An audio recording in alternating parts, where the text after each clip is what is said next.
السلام علیکم خواتین و حضرات، آج مرزا غالب کی جس غزل پر اس محفل میں بات ہوگی اس کا پہلا شعر ہے: غافل ببہم ناز خودآرا ہے، ورنہ یاں بے شانہ صبا نہیں ترا گیاہ کا۔ غافل اسے کہتے ہیں کہ جسے کسی چیز کا ہوش نہ ہو، اور وہم ناز کا مطلب انہوں نے کہا ہے کہ اپنے کام پر یا اپنے حسن پر یا اپنے کسی اور کارنامے پر انسان کو بہت فخر ہو، اور خود آرا کا مطلب ہوتا ہے اپنے آپ کو بہت ہی باکمال سمجھنا، یہاں کے لیے استعمال ہوا ہے۔ غافل بوہم ناز خودآرا ہے، ورنہ یاں۔ ہم نے ان تمام مشکل الفاظ کے معنی آپ کے لیے کر دیے ہیں۔ بے شانہ صبا نہیں ترا گیاہ کا۔ شانہ آپ جانتے ہیں کسے کہتے ہیں؟ کندھے کو کہتے ہیں۔ ترا کہتے ہیں جو آپ نے کوئی پگڑی باندھی ہوئی ہو تو اس پر جو ایک لمبا سا کپڑا نکلا ہوتا ہے، یہ تو اس کے عام معنی ہیں، تو اس کو ترا کہتے ہیں۔ اور گیاہ کہتے ہیں گھاس کو۔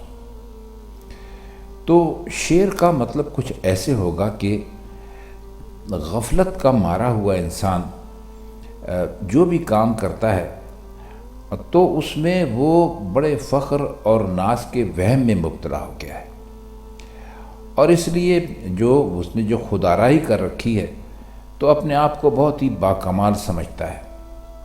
حالانکہ اس دنیا میں کیا، اس کائنات میں بھی کوئی ایسی چیز نہیں ہے جس کے لیے قدرت نے آپ کو ضروری سامان نہ دے رکھا ہو۔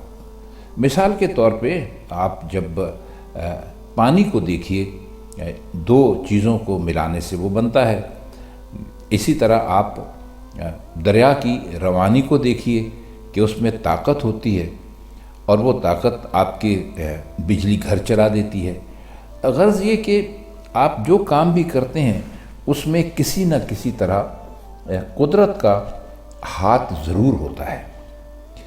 مثلا آپ اپنی فصلیں پکاتے ہیں، یا آپ اپنے باغات کو میں جو پھل لگے ہوئے ہوتے ہیں ان کو آپ پکاتے ہیں۔ یقیناً آپ محنت کرتے ہیں اور آپ ایک باغ لگاتے ہیں، لیکن اگر اس میں قدرت کا کمال شامل نہ ہو، اس کی طرف سے آپ کو ضروری سامان یعنی دھوپ وقت پر اور بارش، یہ سب چیزیں نہ ملے تو آپ کچھ نہیں کر سکتے۔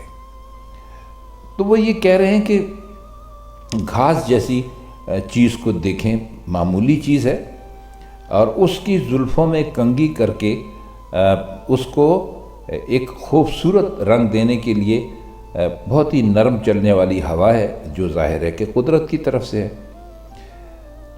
گھاس کی مثال اصل میں اس لیے دی گئی ہے کہ یہ عام ہے اور ہر کوئی گھاس کے بارے میں جانتا ہے اور اس کو دیکھ سکتا ہے، تو اس کی آرائش کے لیے ہوا ہی شانے کا کام دیتی۔ اب دیکھیے یہ شانہ اور ہوا جو ہے انہوں نے کیوں ملایا ہے۔ زلف جو ہوتی ہے، کسی کی اگر زلفیں ہیں تو ظاہر ہے کہ وہ اس کے کندھوں پر بکھری رہتی ہیں، اور ان کو سنوارا جاتا ہے تو وہاں اور خوبصورت لگتی ہیں۔ یہ مثال اس لیے بھی لائے ہیں کہ خود انسان گھاس کے تنکے کی طرح معمولی ہے، بے حقیقت ہے، اس کی کوئی حقیقت نہیں ہے، اور اس کی بے حقیقتی ظاہر کرنے کے لیے اس سے بہتر اور کیا مثال دی جا سکتی تھی۔ تو انسان کے لیے بس یہی ضروری ہے کہ ہر وقت اپنا کام کرتا رہے، صبر سے کام کرے، صبر سے کام لے، اچھے نتیجے کی امید رکھے، لیکن یہ اس کو کسی طور بھی نہیں کہنا چاہیے کہ میں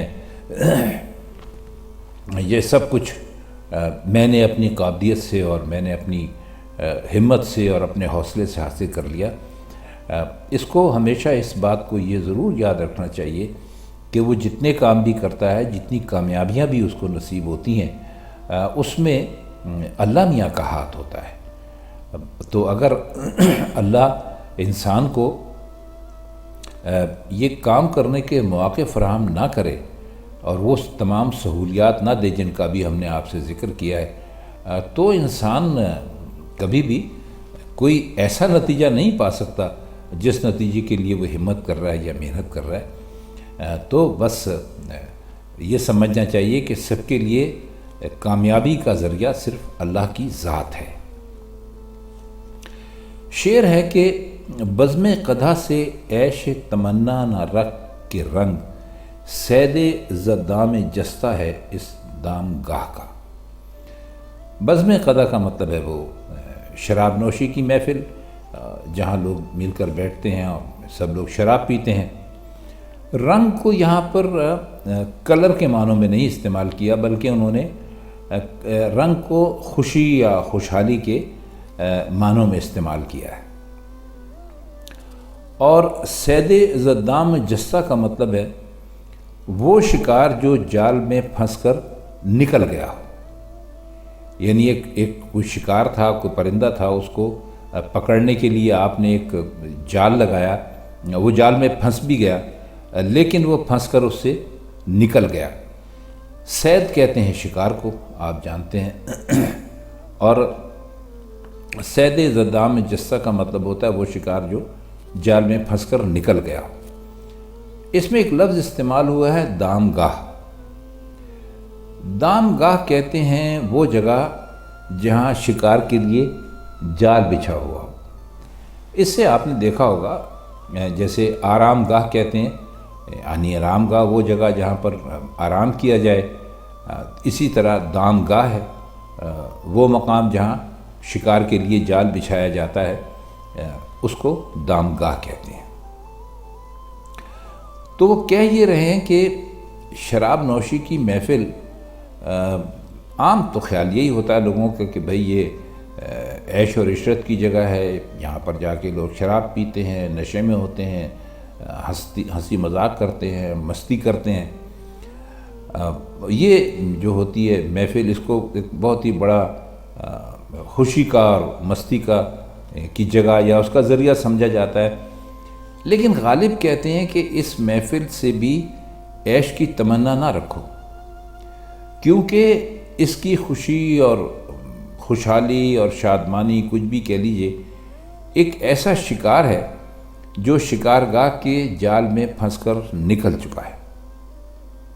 اب آپ پوچھیں گے کہ اس کا کیا مطلب ہے، تو ہم بتاتے ہیں آپ کو۔ جو شکار جال میں پھنس کر نکل جائے وہ پھر آسانی سے نہیں پھنس سکتا۔ ظاہر ہے ایک تو وہ جال کو پہچانتا ہے، وہ اس جگہ پر کبھی بیٹھے گا نہیں، اس کو معلوم ہوتا ہے کہ یہ جو یہاں پر دانہ بکھرا ہوا ہے میرے لیے، یا جو مجھے جو یہ زمین کے رنگ کے جو بچھے ہوئے یہ حلقے سے نظر آ رہے ہیں، تو یہ جال ہیں اور مجھے اس میں دوبارہ اس کی طرف نہیں جانا، اس کو تجربہ ہو جاتا ہے نا۔ تو کہنے کا ان کے مطلب یہ ہے کہ اس دنیا میں شراب نوشی کی جو محفل ہے اسے عیش و عشرت کا بہت بڑا ذریعہ سمجھتے ہیں کہ بھئی یہاں جائیں گے اور یہاں پر جا کے مزے کریں گے، عیش کریں گے، مستی کریں گے۔ لیکن اگر حقیقت کی آنکھ سے دیکھیں تو یہ عیش بھی بہت ہی یعنی وقتی اور بے حیثیت ہے۔ وہ جو شعر میں لفظ لائے ہیں رنگ، تو رنگ کا لفظ لانے کا ایک مقصد تو یہ ہے کہ عیش اور بزم شراب سے اس کا خاص تعلق ہے، اور دوسرے ایک پہلو یہ بھی نکلتا ہے کہ شراب پی کر چہرے پر جو رونق اور رنگینی سی نمودار ہوتی ہے وہ بھی عارضی ہوتی ہے۔ مطلب جب تک آپ شراب کے نشے میں دھت رہتے ہیں، آپ کا جو چہرہ ہے اس پر کافی خون دکھائی دیتا ہے اور وہ چہرہ بڑا پر رونق نظر آتا ہے اور بڑا دیکھنے میں خوبصورت لگتا ہے، لیکن نشہ اترنے کے ساتھ ہی یہ تمام چیزیں بھی ختم ہو جاتی ہیں۔ آئیے شعر دیکھیے، رحمت اگر قبول کرے کیا بعید ہے، شرمندگی سے عذر نہ کرنا گناہ کا۔ بعید کا مطلب یہ ہے کہ یہاں پر ویسے تو بعید کہتے ہیں دور کو، لیکن ان کا یہاں پر مطلب ہے کہ بھئی کیا عجیب ہے، یعنی کیا اس میں ناممکن ہے؟ اور عذر کہتے ہیں کسی بھی کوئی بھی ایسی بات کسی گناہ کے لیے، ثواب کے لیے، بہانے کے لیے بہانہ کر دینا، یوں سمجھ لیجئے شرمندگی سے عذر نہ کرنا گناہ کا۔ تو وہ اپنے آپ کو کہہ رہے ہیں کہ میں نے اتنے گناہ کیے ہیں کہ شرم اور ندامت ہے مجھے، اس پہ انتہائی شرمندگی ہے، تو اس لیے میں یہ بہانہ تو نہیں کر سکتا کہ اگر خدا کی رحمت گناہ کے لیے عذر پیش کرنے کے بجائے اسی شرم ندامت کو قبول فرما لے تو کچھ عجیب بات نہیں ہوگی۔ اصل میں ان کے یعنی جو انہوں نے بات بیان کی ہے اس کی خوبصورتی اس میں ہے کہ گناہ کے عذر کی حقیقت پیش کر دے جب تک انسان اپنے کسی فعل پر کوئی بھی ایسا کام کرے گناہ والا، اس پر اس کو شرمندگی نہ ہو یا اسے وہ ناجائز نہ سمجھے اور اس کے لیے عذر پیش کرنے پر آمادہ نہ ہو۔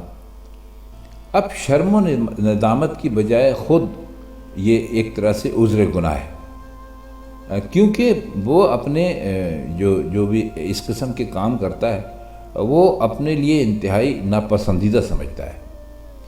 تو کہہ یہ رہے ہیں کہ اگر آپ کو صرف شرم اور ندامت ہے، کوئی آپ نے ایسا کام کر دیا، کوئی ایسا گناہ کر دیا کہ اس پر آپ کو افسوس ہے، شرم آ رہی ہے آپ کو اللہ تعالیٰ سے، تو یہ بھی ایک طرح سے یعنی عذر گناہ کی صورت ہے۔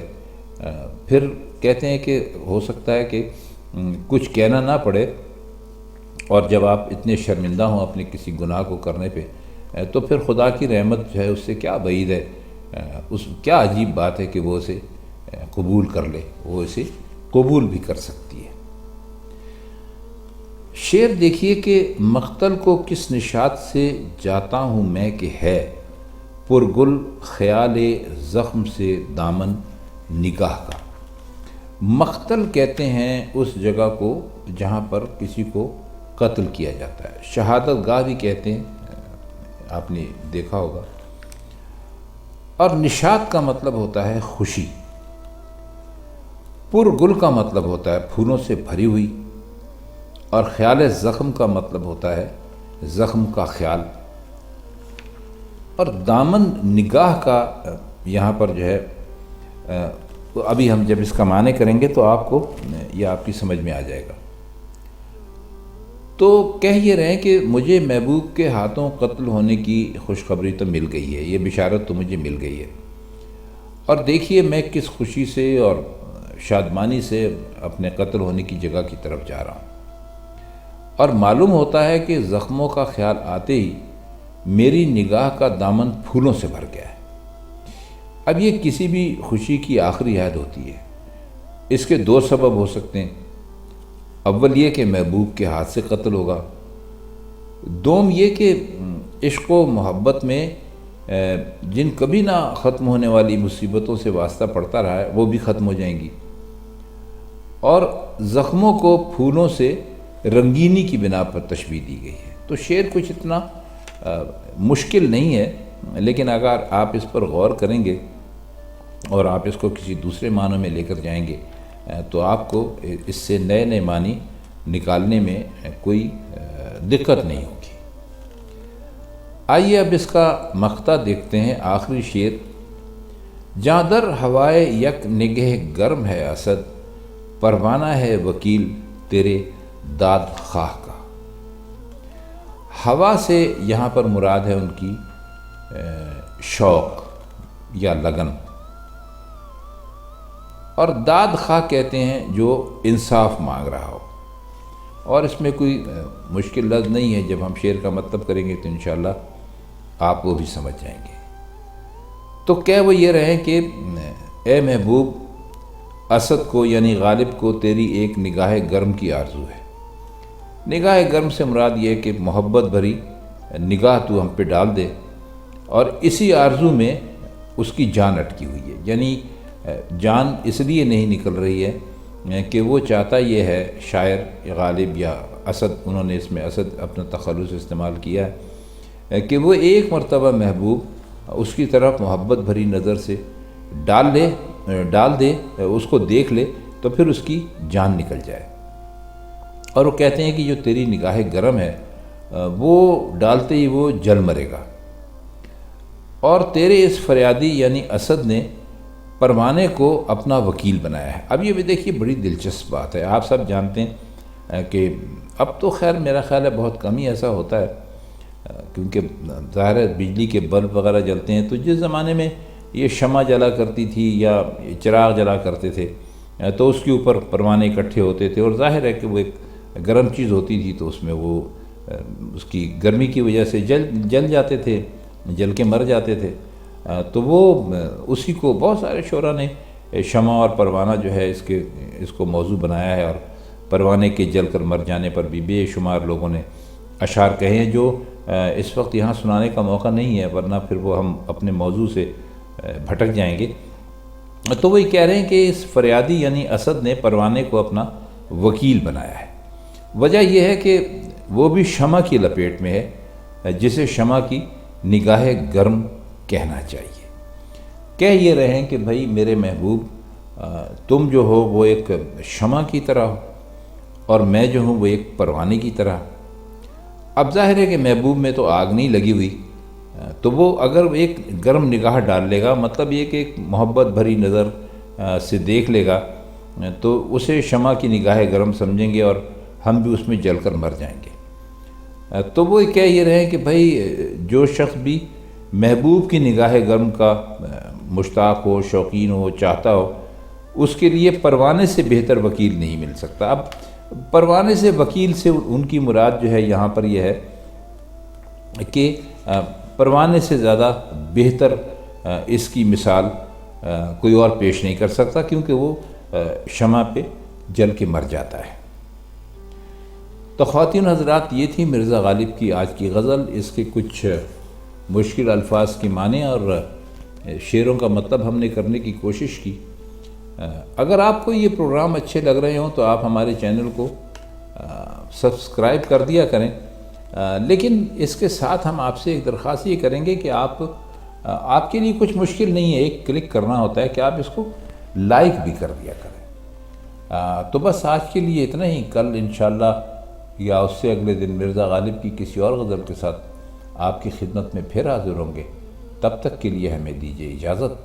خدا حافظ۔